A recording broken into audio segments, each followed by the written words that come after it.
여러분 안녕하십니까? 7월 21일 목요일 뉴스투데이 강원입니다. 지난달 화물연대 파업으로 수소 연료 공급에 차질이 빚어지면서 수소 전기차 운전자들이 큰 불편을 겪어야만 했는데요.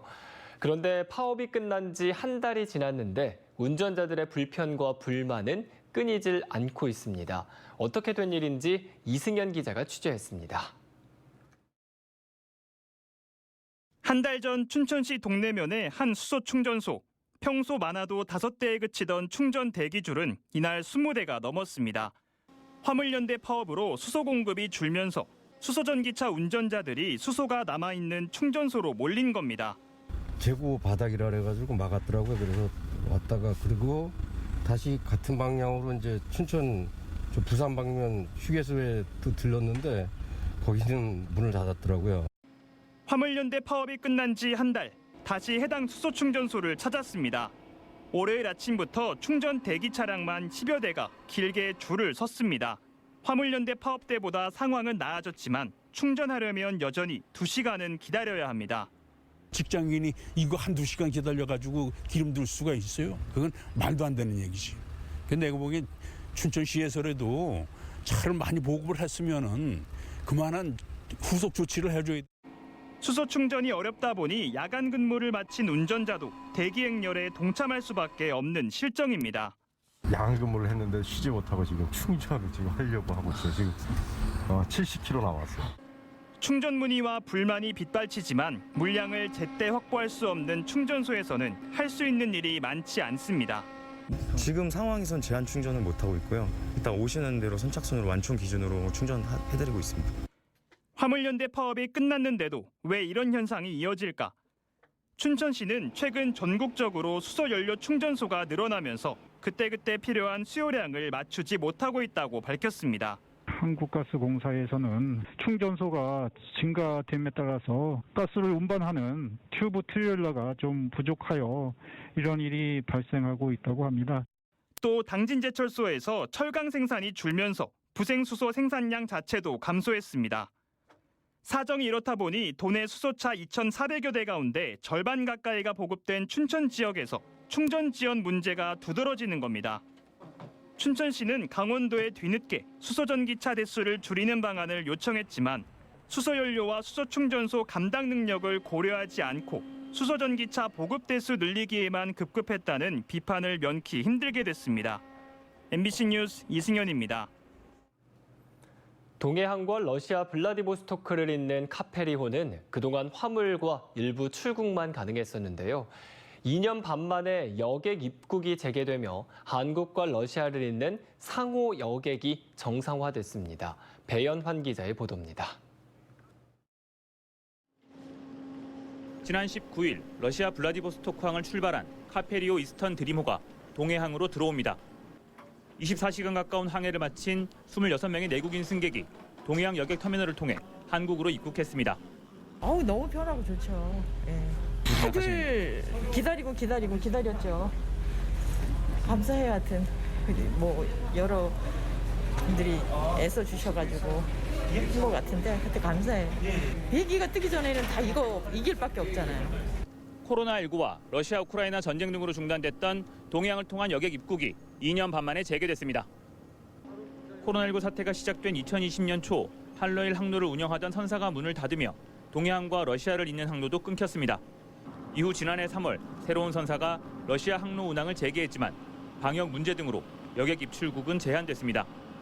최근 들어 러시아 연방정부가 출입국 제한을 전면 해제하면서 지난달부터 동해항 출국이 가능해졌고 동해항의 여객 입항이 재개되면서 마침내 상호 여객 운송이 가능해진 겁니다. 러시아 우크라이나 전쟁으로 국내의 러시아 하늘길이 막혀있는 상황이어서 당분간 동해항을 통한 입출국 수요는 적지 않을 것으로 예상됩니다. 하지만 정부가 아직까진 코로나19 방역 등의 이유로 내국인만 한 번에 30명까지 입국할 수 있도록 허용하고 있는 상황입니다. 동해시도 최근 코로나19 재확산을 고려해 동해항 여객 입국 수속 과정에서 방역 조치를 철저히 한다는 방침입니다. 유증상자에 대한 임시 방역 격리시설을 마련하였습니다. 혹시나 유증상자가 발생할 경우에 저희 시에서는 송정동 인근 숙박시설에 임시 격리시설을 마련하여 여객상사와 동해시 등은 당분간 방역 상황 등을 고려해 수십 명 안팎의 내국인 입국만 허용하고 상황을 살펴본 뒤 외국인 입국 수송도 추진할 계획입니다. MBC 뉴스 배현환입니다. 이달 중순 호우가 내리면서 원주의 한 폐철로변 주택가의 옹벽이 무너지는 사고가 있었습니다. 관련된 원주시의 부서가 3곳이지만 어느 곳도 책임이 명확하지 않아서 보강 방안이 검토만 되고 있는데요. 이에 따라 주민들의 불안이 계속되고 있습니다. 이병선 기자입니다. 지난 13일 밤 원주시 봉산동 바람길 숲 사업 예정지인 중앙선 폐철길 옆에서 옹벽이 붕괴됐습니다. 하루 이틀 새 100mm에 육박하는 많은 비가 내리면서 노후한 옹벽 뒤 토사로 빗물이 스며들었고 결국 옹벽이 밀려 넘어진 겁니다. 다음 날 원주시가 무너진 자리를 막아 응급복구를 했습니다. 문제는 붕괴된 옹벽과 주택 간의 거리가 불과 차 한 대가 지나갈 정도의 거리라는 겁니다. 추가로 붕괴 사고가 일어날 경우 위험한 상황을 피할 수 없습니다. 옹벽의 다른 부분도 금이 간 상태. 주민들은 원주시와 바람길 숲 시공업체에 옹벽을 보강해달라고 요청했지만 시원한 답변은 들을 수 없었습니다. 올해 8월 말까지 할 수 있냐? 그랬더니 공사 소장님께서 하시는 말씀이 노력하겠다. 그래서 빨리 처리해달라. 우리는 불안해서 못 사겠다. 책임 소재가 명확하지 않기 때문입니다. 원주시가 철도공단으로부터 폐철길을 임대해 바람길 숲 사업을 진행하고 있는데 철도공단은 자신들이 쌓은 옹벽이 아니라며 책임이 없다는 입장이고 원주시에서도 붕괴된 옹벽 오른쪽의 빨간 부분은 바람길 숲이 조성되는 공원 녹지과 소관, 왼쪽 주택들이 있는 파란 구간은 빠르면 내년부터 건설방재과에서 매입에 들어가 2차선 도로를 조성할 곳입니다. 붕괴 위험이 높은 노란 도로 구간은 비법정 도로지만 일단 도로관리과에서 유지보수를 하고 있습니다. 도로와 접해 있는 옹벽은 누구의 소관도 아닌 셈입니다. 해당 구간은 새로 도로가 나게 되면 정비될 예정이지만 빨라야 3년 후에나 가능합니다. 취재가 시작되자 원주시가 뒤늦게 보강 방안 검토에 나섰지만 올여름 완료되기는 쉽지 않아 비만 오면 무너질까 주민 불안이 계속되고 있습니다. MBC 뉴스 이병선입니다. 강원도는 일시적으로 완화된 폭염이 이달 하순 장마가 끝난 뒤 다시 기승을 부릴 것으로 예보되자 폭염 대책을 마련했습니다. 폭염 취약계층을 위한 무더위 쉼터 1,498곳과 횡단보도 옆 그늘막 749곳을 설치 운영하고 8월까지 그늘막 40곳을 추가 설치합니다. 야외 활동이 많은 학생과 근로자를 보호하기 위해 오후 2시부터 5시에 무더위 휴식 시간제를 운영합니다. 독거노인, 거동 불편자 등 폭염 취약계층을 위해 8,482명의 재난 도우미들이 건강 체크와 안부 전화 등 보호 활동을 펼칠 예정입니다. 휴가철 강원권 고속도로는 7월 30일과 31일이 가장 혼잡할 것이라는 전망이 나왔습니다. 한국도로공사 강원본부는 7월 22일부터 8월 10일까지 강원도 내 하루 평균 교통량이 지난해보다 7.9% 증가한 39만 5천 대에 달하고 7월 30일과 31일이 가장 혼잡할 것으로 예상했습니다. 최대 소요 시간은 휴가지 방향 서울에서 강릉이 5시간 50분, 서울에서 양양이 5시간 20분, 귀경 방향은 강릉에서 서울이 5시간 30분, 양양에서 서울이 4시간 30분가량 소요될 것으로 전망했습니다. 강원도 소방본부와 원주 세브란스 기독병원은 정부의 AI 앰뷸런스 시범 적용 공모 사업에 선정돼 국비 등 5억 원을 들여 원주 소방서 119 안전센터 구급차 8대에 AI 시스템을 탑재합니다. 환자 이송 시에 병원 의료진이 원격으로 환자의 상태를 살피면서 실시간으로 처치할 수 있도록 하고 병원에서는 환자 도착과 동시에 치료할 수 있는 환경을 준비해 골든타임을 확보할 수 있을 것으로 기대됩니다. 또 구급대원들도 실시간 써야 하는 구급일지를 음성으로 작성하게 돼 처치에 전념할 수 있을 것으로 기대됩니다.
올해 초중고등학교 여름방학이 이번 주부터 본격적으로 시작됩니다. 강원도 교육청에 따르면 지난주 도내 초중고등학교 17개 학교에 이어 이번 주에는 전체 학교의 90%인 584개 학교가 여름방학에 들어갑니다.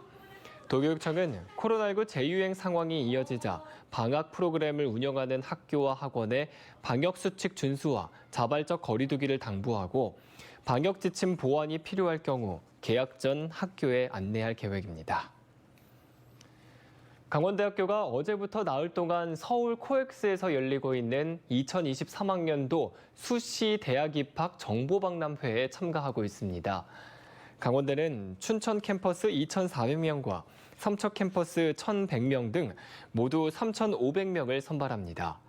또 첨단학과인 배터리 융합학과와 디지털 밀리터리 학과를 신설해 각각 수시에서 34명과 14명을 선발합니다. 강원도 구직자 3명 가운데 1명은 지역 내 취업에 긍정적이지만 다양한 일자리와 급여 수준의 개선이 필요하다고 지적했습니다. 강원도 일자리재단이 강원 일자리 정보망을 통해 지난 6월 13일부터 30일까지 강원도 내 취업을 주제로 설문조사를 벌였는데 구직자와 재직자 198명이 참여한 설문에서 강원도 내 취업에 대해 64%가 긍정, 36%가 부정적인 입장을 보였습니다. 반면 강원도 내 일자리에 대한 보완 의견을 복수로 선택하라고 했더니 일자리 다양성 40%, 급여 28%, 교통 18%, 희망 직종 14% 순으로 응답했습니다. 특히 91%는 이 같은 요구가 개선된다면 강원도 내 취업 의사가 있다고 밝혔습니다. 춘천 시민연대를 비롯해 강원도와 영호남, 제주, 충청권 시민사회단체는 정부가 내놓은 수도권 대학 반도체학과 증원을 규탄했습니다. 지역 시민단체들은 어제 성명을 발표하고 이런 조치가 윤석열 정부가 약속한 지방대학 시대에 정면으로 역행하는 것이고 균형발전 약속도 파기했다고 비판했습니다. 또 수도권 대학 정원 증원을 추진하지 못하도록 정치권과 대학들에게 정파와 지역을 떠나 총력으로 저지해달라고 요구했습니다. BA.5의 급격한 확산으로 코로나19가 다시 유행하자 강원도가 추가 방역 대책을 마련했습니다. 강원도는 18개 시군을 대상으로 임시 선별진료소 설치, 수요 조사를 벌이고 있습니다.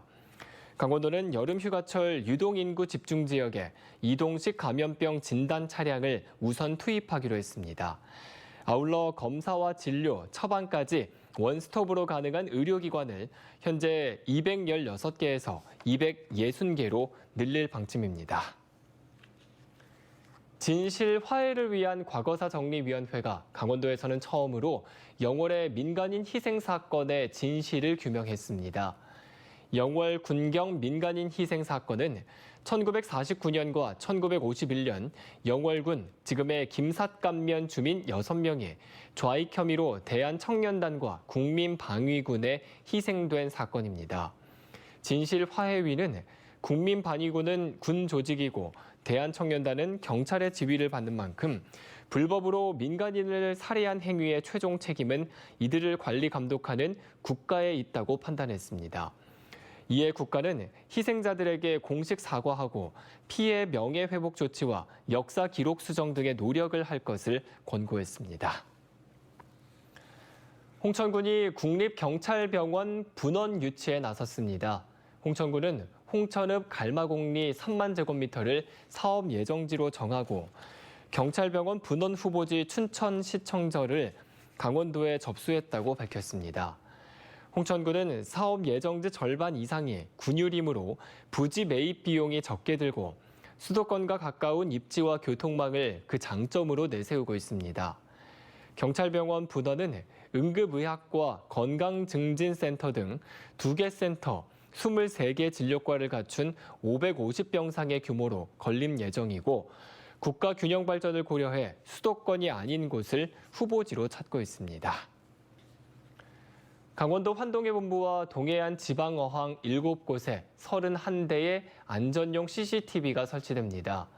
강원도 환동해본부는 강릉시 주문진읍 환동해본부 청사에 5대, 양양군 현남면 동산리에 8대, 양양 기사문항, 고성 가진항, 무남 1리항, 봉포항, 삼척 초곡항과 호산항에 각각 3대 등 모두 31대의 CCTV를 설치하겠다고 행정 예고했습니다. 이번에 설치되는 CCTV는 시설 감시를 위한 안전용 CCTV이며 환동의 본부는 이 내용은 다음 달 3일까지 공고한 뒤 설치를 추진할 계획입니다. 양구군이 민원 서비스 향상을 위해 24시간 상담을 할 수 있는 카카오톡 챗봇 서비스를 운영합니다. 챗봇은 군청 민원실 담당 업무와 분야별 소식, 생활정보 등 맞춤형 정보를 제공합니다. 챗봇 상담을 희망하는 주민은 양구군 카카오톡 채널을 추가하면 이용할 수 있습니다. 양구군은 민원 대응뿐 아니라 예약과 결제 등 다양한 비대면 서비스를 추가할 계획입니다. 속초시가 여성 혼자 사는 가구의 안전한 주거 환경 조성을 위해 여성 1인 가구 안심벨 지원 사업 신청자를 다음 달 5일까지 추가 모집합니다. 속초시는 여성 혼자 사는 60가구를 대상으로 비상 상황 발생 시 누르면 공유 사용자 최대 5명에게 알림을 전달할 수 있는 안심벨과 출입문 또는 창문의 열림을 감지할 수 있는 문 열림 센서를 지원하기로 했습니다. 속초시에 거주하는 여성 1인 가구 및 법정 한부모 가족 내 여성 보호자 등이 대상으로 속초시 가족지원과를 직접 방문하거나 이메일, 팩스 등으로 신청할 수 있습니다. 박수근 화백에 태어나 유년기를 보내고 그를 기리기 위한 미술관이 세워진 양구읍 정리밀리 마을 명칭이 박수근 마을리로 바뀌었습니다.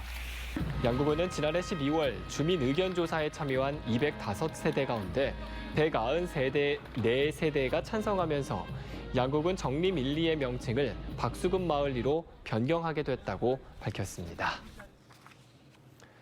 이상으로 뉴스투데이 강원을 마칩니다. 함께해 주신 여러분 고맙습니다.